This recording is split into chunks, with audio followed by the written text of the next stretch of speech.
आजकल भोजन के साथ हम केमिकल्स शरीर के अंदर डाल रहे हैं। ऐसा नहीं कि ये जहर केवल जंक फूड से ही मिल रहा है। पौष्टिक खाने में भी जहरीली मिलावट की भरमार है। पेस्टिसाइड और रासायनिक खाद की वजह से फल और सब्जियां भी दूषित हो चुके हैं। पीने का पानी भी शुद्ध नहीं मिल रहा है। ऐसे में क्या करें? खाना पीना तो नहीं छोड़ सकते। पेट के टॉक्सिन को फ्लश आउट करने के लिए एक अचूक उपाय जरूर कर सकते हैं। हल्दी पानी या टर्मरिक डिटॉक्स वाटर पीकर। इसके फायदों के साथ साथ आज हम ये भी बताएंगे कि इसे कैसे तैयार किया जाता है और इसे कब और कैसे पीना चाहिए।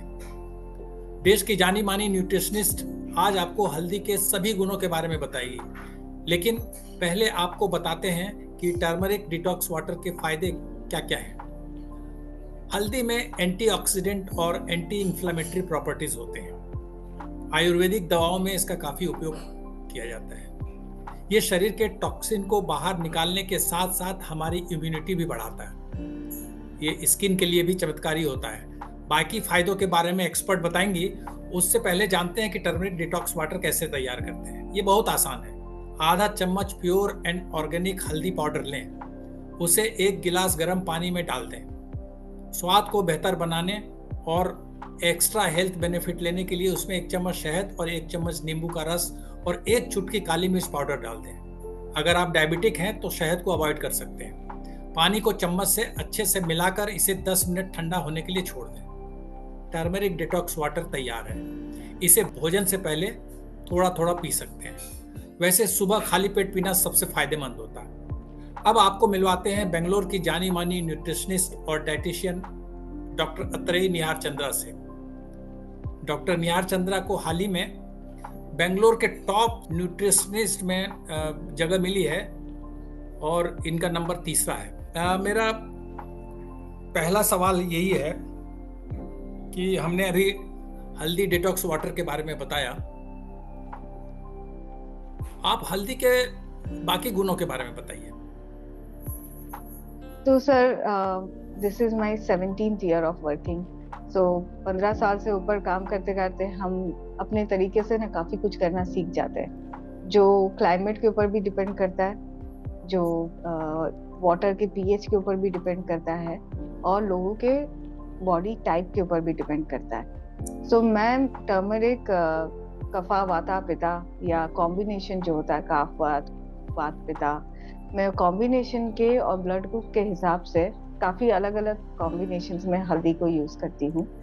सबसे कॉमन जो चीज मैं हल्दी को यूज करती हूँ is for reducing inflammation and for eradicating free radicals in the body. जब काफी हैवी बीमारियां होती है, when people go through chemo और radiation therapies, at the same time जब काफी आईबीएस वाली सिचुएशंस होती है, जबकि हम लोग, एक साइड इफेक्ट है हल्दी का कि आप ज्यादा ले लेंगे और गलत टाइम पे लेंगे तो आपको लूज मोशंस हो सकते हैं, गैस्ट्राइटिस हो सकते हैं और एसिड रिफ्लक्स फील हो सकता है। तो अगर आप हल्दी ले रहे हैं, भले बाई बुक्स और बाई नुस्खे बोला गया है कि इसी टाइम पे लेना चाहिए या ऐसे ही होता है, वो शायद आपको सूट ना करे। जब कोई चीज सूट नहीं करेगी, स्पेशली हल्दी, तब आपको और बहुत ज्यादा गैस्ट्रिक फील होगा, एसिडिक फील होगा, एसिड रिफ्लक्स जैसा फील होगा। काफी लोगों को बहुत लूज मोशंस होते हैं, काफी लोगों को कॉन्स्टिपेशन भी होता है। तो अगर कोई नई तरीके से पहली पहली बार हल्दी यूज कर रहा है, अभी ठंडियों का मौसम आ चुका है, नवंबर स्टार्ट हो चुका है, सो फ्रेश हल्दी मार्केट में मिल रही है। जो फ्रेश हल्दी होती है ना, वो ड्राई हल्दी से के कंपैरेटिवली ठंडा होता है। ओके, उसमें ज्यादा हीट नहीं होती है, बट हल्दी की सारी प्रॉपर्टीज होती है। जब कोई चीज ड्राई हो जाती है ना, तब हम उसकी मात्रा बहुत कम लेते हैं, क्योंकि उसमें से ना मॉइस्चर निकल जाता है। ड्राई फॉर्म में जब मॉइस्चर निकल जाता है तब वो चीज बहुत ज्यादा स्ट्रांग हो जाती है। जब बहुत ज्यादा स्ट्रांग हो जाती है तब हम उसकी मात्रा बहुत कम यूज करते हैं, दैट इज हल्दी पाउडर हम एक चुटकी भर यूज करते हैं। बट जब हम हल्दी फ्रेश यूज करते हैं, तब हम उसकी मात्रा थोड़ी ज्यादा भी ले सकते हैं और ये पेट के उतना ज्यादा नुकसान नहीं करता है, जबकि ये बहुत ज्यादा फायदा भी करेगा। सो नवंबर, दिसंबर, जनवरी पूरे इंडिया भर में फ्रेश हल्दी का इस्तेमाल हम भरपूर कर सकते हैं और इससे ना काफी सारे health issues in terms of, जैसे आपने कहा, टॉक्सिन्स निकालने के हिसाब से, एंटी माइक्रोबियल एक्टिविटीज जहाँ पे आप अपनी इम्यूनिटी बढ़ा सकते हैं और इसका रेगुलर यूज कर सकते हैं। कितना सेफ होता है, जो आपकी छोटी छोटी उंगली है ना, उसका जो ऊपरी हिस्सा है, इतना माप सेफ होता है for making any kind of juices. अगर आप फ्रेश हल्दी ले रहे हैं तो इतना सा पोर्शन काफी होगा फॉर मेकिंग जूसेस या रेगुलर कंजम्पशन, अगर आप रोजमर्रा करना चाहते हैं। जैसे छोटे बच्चों के उंगलियों का साइज छोटा होगा तो प्रोपोर्शन हल्दी विल बी लेस। आपके हाथ का माप शायद मुझसे बड़ा होगा तो आपका प्रोपोर्शन थोड़ा सा ज्यादा होगा। दैट मच हल्दी फॉर और रॉ हल्दी इज ईजियर। इतनी रॉ हल्दी इतनी सी ही काफी है रोजमर्रा कंज्यूम करने के लिए। अलग अलग सिचुएशन में अलग अलग तरीके से यूज होता है। मैं आंवला और हल्दी का जूस बनाती हूँ, और हम एक फ्रेश हल्दी लेते हैं, थोड़ा सा आंवला और थोड़ा सा हल्दी लेके उसको पानी के साथ ब्लेंडर में ब्लेंड करके स्ट्रेन करके भी पी सकते हैं आप। विथ टेक्सचर ऑल्सो आप उसको पी सकते हैं। मैं जनरली इसे रात को पिलाती हूँ फॉर इम्प्रूविंग इम्यूनिटी बॉडी की। एट द सेम टाइम ये कंजम्पशन करने से स्किन बहुत अच्छी होती है। तो जब मैं काफी ज्यादा स्किन पे, एक्जिमा पे, सोरियासिस पे काम करती हूँ, या काफी लोग हैं जिनका बहुत ज्यादा डर्मेटाइटिस है थिक वाला, इन दो सिचुएशन रात को हम लोग भले मेडिसिन कर रहे हो, वाइटामिन कर रहे हो, बहुत सारी चीजें करते हैं, अलॉन्ग विद दैट हम नेचुरोपैथी का यूज करते हैं, जहाँ पे हम आंवला और हल्दी का जूस बना के पीते हैं। यही सेम आंवला हल्दी का जूस हम जब हल्दी पाउडर यूज करते हैं तब उसकी मात्रा 1/4 टीस्पून जितनी हो जाती है। तो दैट हेल्प, और वो रोज जाएगा तो वो बेटर काम करेगा।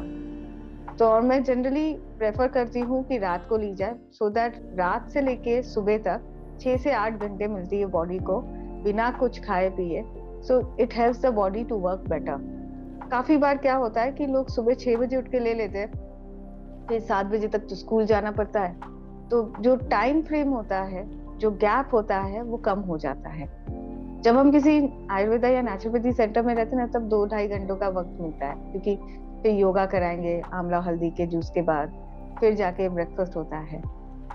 हल्दी के में जो कर्क्यूमिन होता है, जैसे आपने कहा, it helps in terms of improving immunity, it helps in terms of improving the blood texture. जिन लोगों का ब्लड थिन होता है उन लोगों को हल्दी बहुत संभाल के यूज करनी चाहिए। जिनको ब्लड थिक होने के प्रॉब्लम ज्यादा होते हैं वो हल्दी रेगुलर यूज कर सकते हैं। लो बीपी वाले थोड़ा संभाल के हल्दी यूज करना चाहिए। हाई बीपी वालों को हल्दी और आंवले से बहुत फायदा होता है। हम हल्दी और के साथ, जैसे हम लोग बचपन में कच्चे आम के साथ हल्दी यूज करते थे, तो जैसे आंवला और हल्दर का हम लोग अचार भी बनाते हैं। हम लोग हर एक सब्जियों में हल्दी देते हैं। हल्दी एक फैट सॉल्यूबल है, तो जब हम खाने में हल्दी यूज करते हैं और वो ऑयल के साथ या घी के साथ यूज होता है तो डाइजेशन में इजी होता है। जैसे पेपर के साथ आपने कहा, पेपर और हल्दी साथ में हो तो पेपर एब्जॉर्प्शन के लिए हेल्प करता है। हल्दी अकेले जाती है तो इसको एब्जॉर्ब करना बहुत डिफिकल्ट हो जाता है, इसलिए या तो पेपर लेते हैं या तो किसी भी तरह के कुकिंग ऑयल के साथ उसे मिक्स करते हैं। सिंस कच्ची हल्दी या सिर्फ हल्दी पाउडर बहुत स्ट्रांग पड़ता है, तो हम लोग इंडियन खाने में हर एक खाने में हल्दी पड़ती है, सो दैट वो कुकिंग में एब्जॉर्ब हो जाए और इजी पड़े। मेमोरी के लिए हल्दी बहुत अच्छी होती है। न्यूरो जेनरेटिव डिजीजेस के लिए हल्दी बहुत अच्छी होती है, स्पेशली अल्जाइमर पेशेंट्स के केसेस में, जहाँ पे भी मेमोरी इश्यूज आ रही है वहाँ पे काफी यूज होता है। मैं काफी 10th-12th के बच्चों के साथ काम करती हूँ, तो मैं पेरेंट्स को कहती हूँ कि 8th-9th स्टैंडर्ड से काम शुरू कीजिए। तो उनके केसेस में मैं जनरली सिर्फ 2 करी पत्ता लेती हूँ, उसके साथ 1 आंवला, थोड़ा सा हल्दी, छोटा सा पीस, इतने साइज का पीस का हल्दी, 1 आंवला और 4 तुलसी पत्ता। इसको ब्लेंडर में ब्लेंड करके पानी के साथ स्ट्रेन करके मैं जूस पिलाती हूँ बच्चों को, टू इम्प्रूव देयर मेमोरी। हम इसमें ब्राह्मी भी यूज करते हैं, बट पूरे साल ब्राह्मी नहीं मिलती है तो हम तुलसी का यूज कर लेते हैं। शंखपुष्पी और ब्राह्मी वो दोनों बहुत ही अच्छे होते हैं हल्दी के साथ और इम्प्रूविंग मेमोरी। सिंस सबकी आजकल सबका इम्यूनिटी काफी लो होता जा रहा है और हमें काफी सारे पिगमेंटेशंस और स्किन के इश्यूज आ रहे हैं, the safest time to consume haldi is post dinner. जैसे हमारा कल्चर रहा है इंडिया में हल्दी और दूध पीने का रात को सोते वक्त, तो हल्दी दूध पीने से काफी अच्छी इम्यूनिटी बनती है। आज के जनरेशन में बहुत ज्यादा काउ मिल्क का इंटॉलरेंस आ रहा है, सो अगर आप बफेलो मिल्क लेंगे तो इट वुड बी इजियर। इस साल मुझे एक भी बफेलो मिल्क का इंटॉलरेंस नहीं मिला है, बट काउ मिल्क का एटलीस्ट 500 केसेस मिल चुके हैं। सो एंड मैं काफी फूड इंटॉलरेंस टेस्ट करवाती रहती हूँ फॉर एक्सट्रीमली हाई इन्फ्लेमेशन। हर एक डिजीज का दो पहलू होता है, एक होता है इन्फ्लेमेशन, चाहे वो क्रॉनिक हो या एक्यूट हो, दूसरा होता है उसका स्प्रेडिंग। इन दोनों चीजों में, चाहे वो आप कोई भी डिजीज क्यों ना ले ले, उसमें total IG marker, HSCRP, CRP useful होता है।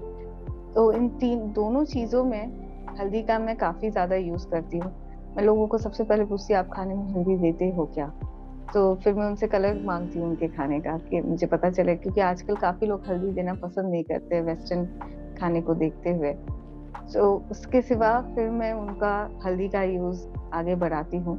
इन फूड इंटॉलरेंस काफी लोगों का हल्दी का भी एलर्जी निकला है, बहुत रेयर केस है वो, लाइक 200 में से 4 या 5 लोगों का ही होता है, उससे ज्यादा होता नहीं है। Specially when it is starting stages of cancer, तब आंवला और हल्दी बहुत काम करता है इम्यूनिटी बढ़ाने के लिए। सिंस दूध हम ज्यादा अब यूज कर नहीं पाते हैं और India is a milk drinking country, तो buffalo milk is safer with haldi. And अगर आप हल्दी और आंवला रात को पी के सोए तो सर्दी खांसी में भी आपको परेशानी नहीं होगी। बट देयर आर टाइम्स कि डस्ट एलर्जी, पोलन एलर्जी वालों को मैं पान का पत्ता होता है ना, पान के पत्ता, थोड़ा सा हल्दी, इतना सा हल्दी, जो फ्रेश मिली तो फ्रेश, नहीं तो थोड़ा सा 1/4 से भी कम, चुटकी भर हल्दी और मिंट और सौंफ के साथ मैं उनको देती हूँ post lunch and post dinner, to reduce the kapha which get formed in the body. मैं कल ही आपको बोल रही थी कि मुझे सर्दी हुई है, जबकि आज मुझे बिल्कुल भी सर्दी नहीं है। सो जस्ट बेसिक पान का पत्ता, उसके ऊपर थोड़ा सा हल्दी पाउडर या थोड़ा सा फ्रेश हल्दी और थोड़ा सा सौंफ, मिंट लीव्स, उसको आप ले सकते हैं खाने के बाद। उसमें कुछ और आप गुलकंद दे तो बहुत अच्छी बात है। इसमें हनी नहीं कर सकते पान के पत्ते के साथ, बट गुलकंद कर सकते हैं। And it helps in terms of reducing cough and cold. Upper stomach की जो ब्लोटिंग होती है वो काफी कम हो जाती है। काफी सारे रेसिपीज है जो डिजीज बाय डिजीज वैरी करती रहती है, बट सबसे सुपर हिट फॉर्मूला रहा है आंवला और हल्दी का, जो कोई भी ले सकता है और किसी भी मेडिकल कंडीशन में ले सकता है। हमने देखा है कि काफी महिलाएं और लड़कियां हल्दी हल्दी जो है फेस पे लगाना या बॉडी पे लगाना उनका रहता है, तो क्या इससे स्किन को कोई फायदा होता है, एक्ने बहुत ठीक होता फायदा है? होता है। जी। तो जब टैनिंग होती है ना, कुछ लोग गोवा से आके बोलते हैं कि मैं गोवा से आई हूँ, मेरे हाथ पाँव टैन हो गए। तो हमारे साउथ में जैसे नॉर्थ में हम बेसन यूज करते हैं, साउथ में हम राइस फ्लावर का यूज करते हैं। सो राइस फ्लावर, हम लोग कोकोनट मिल्क यूज करते हैं, आप नॉर्मल दूध भी यूज कर सकते हैं। और rice flour, coconut milk and हल्दी, 1 टीस्पून हल्दी पाउडर, उसका हम पेस्ट बना के लेप लगाते हैं। मैं मेरी बेटी को आज भी उससे नहलाती हूँ। तो मोस्ट वीक में एटलीस्ट 3 बार उससे नहलाती हूँ। स्किन बहुत सॉफ्ट रहती है, फ्रेश रहती है, और डार्क टैनिंग जो होता है हाथ पाँव का, वो काफी कम हो जाता है। इनफैक्ट काफी सारे डिजीजेस में, जैसे काफी लोगों के सोरियासिस ठीक हो गया बट पैच रह गया है, तो वो पैच आराम से निकल जाए, कोजाइक एसिड यूज कर सकते हैं, एजेलिक एसिड यूज कर सकते हैं। अगर कुछ लोगों को एसिड यूज नहीं करने होते हैं, वो कहते हैं हम नेचुरली करना चाहते हैं, टाइम लगे चलेगा, तब हम हल्दी और इससे करते हैं। कुछ लोग बेसन, दही और हल्दी भी करते हैं इसके लिए।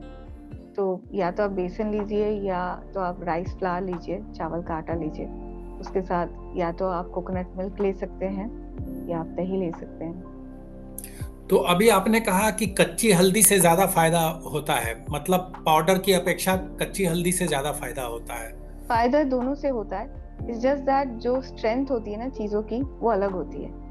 जब भी कोई चीज पाउडर बन जाता है तो उसमें से मॉइस्चर निकल जाता है, तो वो हीट बन जाता है। जब कोई चीज फ्रेश रहती है, उसके अंदर मॉइस्चर रहता है, तो वो स्वीट रहता है, वो सॉफ्ट रहता है। उसकी जो तेज होता है ना, वो तेज कम होता है, प्रॉपर्टी सेम रहती है, हीट कम होता है। तो जब आप लेते हैं, आप चुटकी भर हल्दी लेंगे। जब आप फ्रेश हल्दी लेंगे तो आप इसका बड़ा टुकड़ा भी ले सकते हैं। सो फ्रेश चीज के में because it is moisture, body में एब्जॉर्ब होना इजीली हो जाता है। But when it is something, अभी तो सीजन है इसका, जब सीजन नहीं होता है तब हम डेफिनेटली ड्राई कर सकते हैं। तो एक बात और है, जो हल्दी पाउडर है उसमें मिलावट का भी खतरा रहता है, कलर डाल देते हैं कई बार, तो कई तरह के मिलावट का भी खतरा है। कच्ची हल्दी में कम से कम वो प्रॉब्लम नहीं है। तो कच्ची हल्दी आप को खाना बनाएंगे ना और उसमें कच्ची हल्दी डालेंगे ना, कलर नहीं आता है। हम्म, वो हल्दी का कलर ही नहीं आएगा। आप डाल, देर आर टाइम्स कुछ लोग तो बहुत ज्यादा हल्दी डाल देते हैं सोच के कि कलर नहीं आ रहा है, क्योंकि आदत हो गई है सब्जियां येलो देखते हुए। तो स्पेशली इवन जैसे मैं ना, आप देख रहे होंगे मेरे पास गट्टे हैं हल्दी के, तो मैं घर में ना पाउडर खुद पीसती हूँ। तो ये जो पाउडर बनता है ना, ये वाली जो हल्दी होती है और उस हल्दी पाउडर का कलर एकदम अलग आता है। और इसका कलर ना थोड़े टाइम के बाद ना ऑरेंजिश हो जाता है, 15 दिन में। जो आप मार्केट का कलर लाएंगे वो येलो का येलो ही रहता है, और काफी टाइम तक येलो रहता है, लाइक 1 महीना 2 महीना तो मैंने कभी हल्दी का कलर पाउडर का चेंज होते हुए देखा नहीं है। बट ये वाली जो हल्दी है, इसको हम जब कुकिंग में भी डालेंगे ना, तब वो ऑरेंजिश कलर देगा, येलो वाला नहीं देगा। एक आखिरी सवाल अत्रेय जी, कौन कौन सी बीमारी में ये फायदा पहुंचाता है सबसे ज्यादा हल्दी, और दूसरा कि ये किन बीमारियों को प्रिवेंट करता है? सर, हर एक डिजीज का मेजर हिस्सा होता है इन्फ्लेमेशन, चाहे कोई भी क्यों ना हो। चाहे वो सर्दी हो, बुखार हो, चाहे कैंसर हो या एक्जिमा हो, हर एक चीज का इन्फ्लेमेटरी प्रॉपर्टीज हो जाती है। कभी भी डिस्कम्फर्ट, डिजीज मतलब डिस्कम्फर्ट, कहीं पे भी डिस्कम्फर्ट आता है, तो दिस ईज में जब बॉडी आई, तभी इमीडिएटली इन्फ्लेमेटरी प्रॉपर्टीज चालू हो जाती है। जब इन्फ्लेमेशन बढ़ता है, उस इन्फ्लेमेटरी प्रॉपर्टीज को करक्यूमिन हल्दी का कम करता है। ये हर एक डिजीज में यूज हो सकता है। जस्ट इतना ध्यान रखना है कि आपके लिए ज्यादा ना हो। रेगुलर यूज बेटर रहेगा हल्दी का। कभी कभी यूज करने से ना उतना फायदा नहीं मिलता है। सो थोड़ा थोड़ा यूज रेगुलर बेसिस में, it will work in every single medical condition. ऐसा कोई भी मेडिकल कंडीशन नहीं है जिसमें हल्दी यूजफुल ना हो। जहां भी इन्फ्लेमेशन आया, जहां पे भी फ्री रेडिकल्स आए, in both situation haldi can be used.